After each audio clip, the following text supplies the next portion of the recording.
Bismillah, statement Al-Quran syifa sebagai obat. Apa itu syifa? Itu dulu. Ya, apa itu syifa? Saya ingin selalu bergerak dengan pemahaman yang jelas. Ada apa namanya? Ontologi, epistemologi, dan aksiologi. Kita arahkan ke dasarnya dulu, ontologinya. Quran surah ke-17 Al-Isra. Ya, di ayat yang ke-82. Allah memberikan statement tentang syifa di situ. Ya, paling kiri agak ke tengah sedikit. Wa nunazzilu minal Qur'ani ma huwa syifaa'un wa rahmatun lil mu'minin wa la yazidudz zalimina illa khasara. Wa nunazzilu minal Qur'an, dan kami turunkan dari ayat-ayat Quran itu, minnya tab'id, menunjuk pada sebagian. Jadi nanti ayat Quran itu punya banyak keutamaan. Setiap ayatnya itu keutamaan pedomannya ke A, keistimewaannya bisa A, nanti yang lain bisa B, bisa C. Ada terkait dengan penyakit, ada terkait dengan kesuksesan, ada terkait dengan karir, dengan macam-macam. Ya, itu bimbingan yang kompleks dan sangat luas. Nah, ada sebagian ayat Quran itu yang ayatnya memberi petunjuk langsung berfungsi sebagai syifa. Ya. Wa rahmatul lil mu'minin, ada ayat lain berfungsi sebagai rahmat. Tapi ingat, lil mu'minin, bagi orang-orang yang yakin, tanpa ragu. Jadi kalau kita ingin berinteraksi dengan Al-Quran, kaidah pertamanya jangan pernah ragu. Ya, Quran surah kedua ayat 2. Dzalikal kitabu la raiba fi. Semua isi Al-Quran akan jadi petunjuk hudan lil muttaqin, bagi orang takwa, syaratnya la raiba fi. Jangan ragukan sedikit pun. Anda ragu, Anda tidak mendapat manfaatnya. Oke, sekarang kita kembali. Apa itu syifa? Syifa sering diterjemahkan dengan obat. Ya, penawar. Syifa sesungguhnya punya arti yang lebih luas. Ya, obat itu di dalam Al-Quran, bahasa diksi Al-Quran, juga hadis, bahkan standar bahasa Arab biasa, itu setidaknya punya dua ya, diksi dari dua kasus yang terjadi. Ya. Satu begini, jika penyakit ya, yang butuh obat, penyakitnya itu berupa penyakit fisik saja, secara fisikal. Misal, saya katakan misalnya sakit gigi, fisik ya, fisik saya yang kena. Kemudian sakit perut, sakit kepala. Itu penyakitnya disebut dengan daun. Daun. Oke? Penawarnya, obatnya disebut dengan dawaun. Ini. Baik kan? Ya. Karena itu ada kalimat begini yang disandarkan pada Nabi SAW, likulli da'in dawaun. Di setiap penyakit fisik itu mesti punya keyakinan pasti ada obatnya. Tas ya? Nah, yang kedua, ada jenis penyakit terkait dengan fisik juga, tapi sudah melewati batas-batas dawa. Jadi ini menggunakan obat medis standar, ya, ini susah.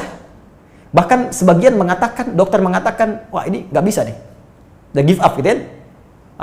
It's impossible, ini nggak mungkin, ya. Jadi sudah give up di sini, ini udah nggak memungkinkan. Nah. Atau yang kedua, penyakitnya tidak terkait dengan fisik secara langsung, tapi ada yang terkait dengan aspek-aspek psikal, ya. Secara psikologis, penyakit hati, iri hati, dengki, dan dendam, dan itu juga berpengaruh kepada fisik, tapi sudah melampaui batas fisik. Orang iri hati kan fisiknya terganggu, kayak enak makan, kan? Ya, pusing, tidur, bahkan tidur pun masih nggak enak, ngigonya juga masih dengki juga, gara-gara kamu nih tidur, masih keluar kalimat itu, ya, nggak enak kan? Dan nggak mungkin berobat mencari dawa, nggak mungkin. Ya, silahkan cek ke rumah sakit, ada poli dendam, poli iri hati, nggak mungkin. Ya, yang ada poli gigi, poli mata, kan? Ya, poli iri hati, poli dendam, nggak ada, poligami nggak ada di rumah sakit. Anda nggak mungkin menemukan itu. Ya, nah maka penyakit yang lebih lekat kepada aspek non fisik itu seringkali diistilahkan oleh Al-Quran dengan kata marad namanya, maradun. Ya, penyakit hati. Karena itu ketika Allah menyifati orang munafik yang hatinya bermasalah, Allah tidak menyebutkan kata daun, tapi menyebutkan kata marad. Silahkan cek di Quran surah kedua Al-Baqarah ayat 10. Fi qulubihim marad. Ya, di dalam hati mereka ada penyakit. Hati yang di sini bukan hati fisik ya. Ya, tapi sumber kehidupan kita. yang ditetapkan oleh roh. Nanti ketika fisik itu mulai sempurna selama 4 bulan jadi mudghah. Jadi kan ada 3 tahapan seperti kita ketahui, ya. Dari mulai di Al-Arba'in, kalau kita baca Al-Arba'in, Al-Imam An-Nawawi, hadis nomor yang keempat, ya, an Abdullah bin Mas'ud radhiyallahu ta'ala anhu qala qala Rasulullah SAW huwa as-sadiqul masduq inna ahadakum yujma'u fi batni ummihi 40 yawman nutfah. 40 hari pertama, ya, itu baru berbentuk penyatuan, perpaduan antara spermatozoa dengan ovum, thumma yakunu alaihi 'alaqah, kemudian misla dzalika 'alaqah, 40 hari kedua berbentuk zigot yang telah menempel di dinding rahim, thumma yakunu misla dzalika mudghah, 40 hari ketiga berbentuk mudghah, daging keratan. Bahkan sudah jadi bahasa sekarang, ya, di masa kan bahasan janin, ya, di kurikulum kedokteran saya lihat redaksinya sama, mudghah, ya. Nah, dalam fase ini kemudian ditiupkan roh, ya, wa yursalu alaihimul malak, alaihil malak, dan diutus malaikat, wa yu'maru bi katbi arba'in, dan diperintahkan menetapkan 4 hal. Nah, saat ditiupkan roh ini, itu terjadi kemudian penyatuan antara fisik dengan roh. Itu ada di Quran surah ke-15, ya, ayat ke-28.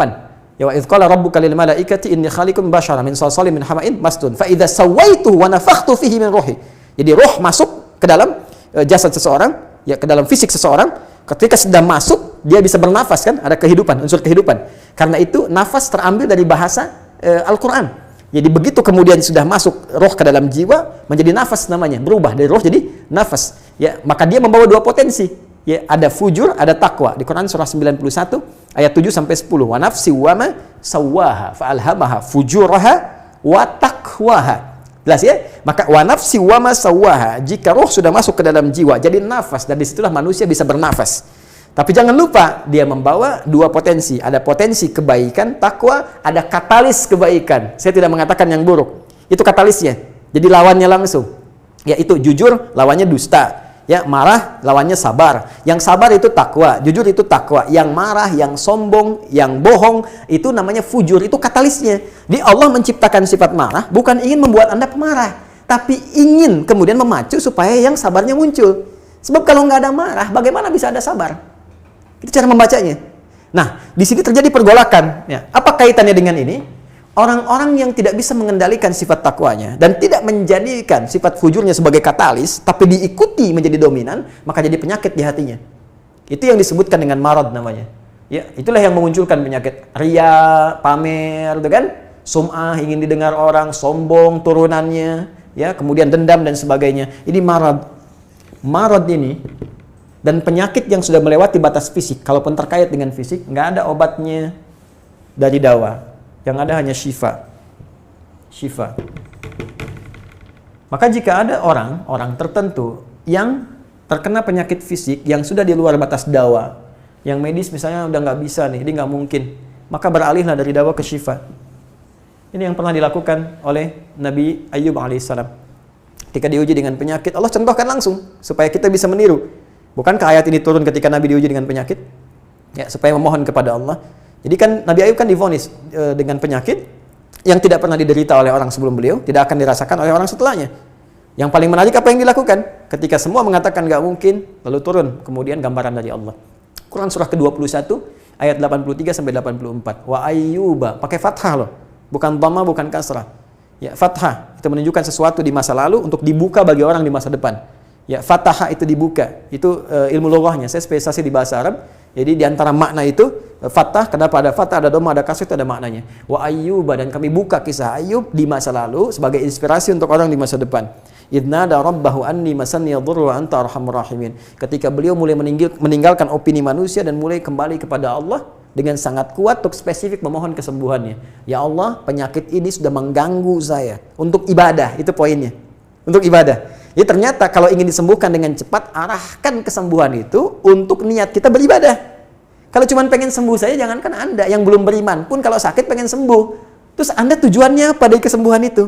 Kalau cuma pengen minta dunia, apa dengan sakit belum cukup menjadikan Anda ingat Allah?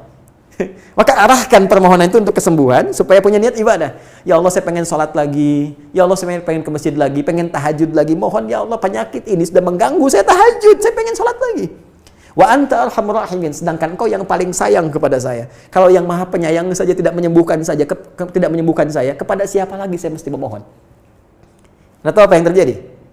Begitu kalimat itu muncul dengan penuh kekuatan, keyakinan, visi yang benar, memanggil Allah dengan panggilan yang sangat halus, lembut, ya, terasa ke dalam jiwa, Maka jawabannya tidak menunggu lama. Fastajabna lahu fakashafna ma bi min dhurrin wa atainahu ahlahu wa mithlahu ma'ahum rahmatan min indina wa dzikra lil 'abidin. Lihat ujung ayatnya. Kami langsung sembuhkan penyakitnya. Kami singkapkan semua rasa sakitnya. Kami kembalikan semua yang dia rasakan rugi. Biaya obatnya diganti dengan rezeki yang lain, kesulitannya dihilangkan, datangkan dengan yang lebih baik. Dan yang paling dahsyat lihat ujung ayatnya. Wa dzikra lil 'abidin. Kami jadikan inspirasi, pengingat bagi hamba-hamba Allah yang soleh, yang diuji dengan penyakit yang serupa, maka amalkan amalan Ayub untuk mencari syifa. Ya, maka ini ikhtiarnya. Termasuk syifa, bisa mengobati penyakit hati. Nah, lalu sekarang apa terapannya? Karena disebutkan ada ayat-ayat Quran berfokus sebagai syifa. Ya, ini yang digunakan sebagai zikir diantaranya. Apa itu? Tadi saya sampaikan Al-Fatihah. Ya, itu lengkap. Al-Fatihah itu disebut syafiyah. Surah syafiyah, surat penyembuh. Silakan Anda buka semua kitab tafsir. Di antara fadilah surah Al-Fatihah, kisah pertamanya adalah kisah seorang kepala suku di Arab yang digigit kalajengking. Bayangkan, kalajengking Arab pada saat itu. Ya, dan sudah kena racun dan sulit, orang semua sudah give up, ini nggak mungkin. Ya, apa yang terjadi? Ditemukan sahabat Nabi, secara singkat diketahui, ditanya ada yang bisa menyembuhkan, mereka berkata Allah yang menyembuhkan, tapi kami bisa berikhtiar. Dipanggil mereka, dibacakan Al-Fatihah sekali bacaan, tanpa diulang-ulang, tanpa pakai alat-alat tertentu, tiba-tiba syufia disembuhkan sampai diberikan hadiah berupa beberapa kambing. Tapi mereka, mohon maaf izin, Ibu Rektor dan sebagainya, mereka khawatir jadi gratifikasi. Dibawalah kambing itu kepada Nabi, disampaikan, boleh nggak makan dari sini? Jawab Nabinya apa? Dari mana kalian tahu kalau surat itu bisa berfungsi menyembuhkan? Al-Fatihah. Tapi gimana cara baca Al-Fatihahnya? Karena dulu orang sekali baca sembuh, sekarang orang 1000 kali malah nambah penyakit. Apa yang salah? Nah, berarti nanti ada terapan lagi ilmu yang lain, kan? Nanti ada surah ke-26, Asy-Syu'ara ayat 80 itu zikirnya Nabi Ibrahim. Biasanya saya praktekkan ini, ya termasuk dengan kawan-kawan, saya suka sampaikan kalau ada yang dirasa-rasa sambil dipegang, sambil kembalikan kepada Allah, baca wa idza maridtu fahuwa yashfin. Kalau saya sakit pasti Allah sembuhkan, nggak mungkin dititipi penyakit kalau nggak ada hikmah di balik itu. Bisa pernah saya amalkan saat diundang saya ke Kalimantan untuk ceramah, tiba-tiba ceramahnya ba'da maghrib, sore hilang suara. Hilang. Sama sekali nggak ada.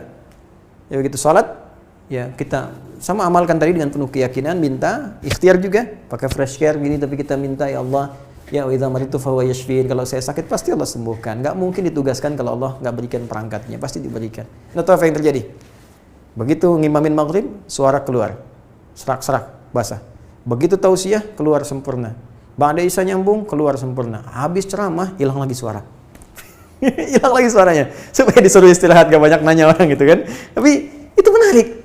Dan puncaknya tadi, Quran surah ke-21 ayat 83 sampai dengan 84. Tergantung kasusnya. Kalau di kasusnya misalnya kasus mohon maaf ya terkait dengan kehamilan, nanti ada lagi yang lain ayat-ayatnya ya. Misal di Quran surah ketiga ayat 38 sampai 39, nanti di Quran surah ke-19 menjelang persalinan dari ayat ke-25 sampai dengan ayat ke-26, nanti di Quran pas kalau sudah berkembang janinnya, ada di Quran surah ke-7 misalnya ayat 189 dengan doanya dan turunan lainnya.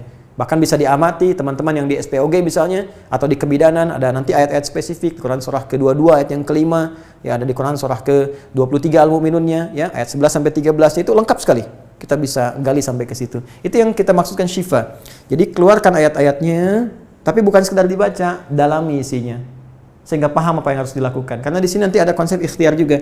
Ikhtiarnya bagaimana, ya secara medisnya seperti apa, dan pertolongan kepada Allahnya bagaimana. Terakhir Nabi pernah datangi seseorang, dia minta disembuhkan. Ya Allah, ya Rasulullah, si fulan sakit, tolong sembuhkan. Kata Nabi, idhab ila tabib, pergi ke dokter. Kata orang ini, Anda kan Nabi, tinggal berdoa disembuhkan. Jawab Nabi sangat elegan. Pertanyaan orang ini bagus, Anda Nabi, berdoa dikabulkan, pasti. Tapi jawab Nabi sungguh elegan. Kata Nabi, kesembuhan itu dititipkan di tangan para dokter. Jadi Nabi ingin memberikan satu isyarat, Anda tetap ikhtiar.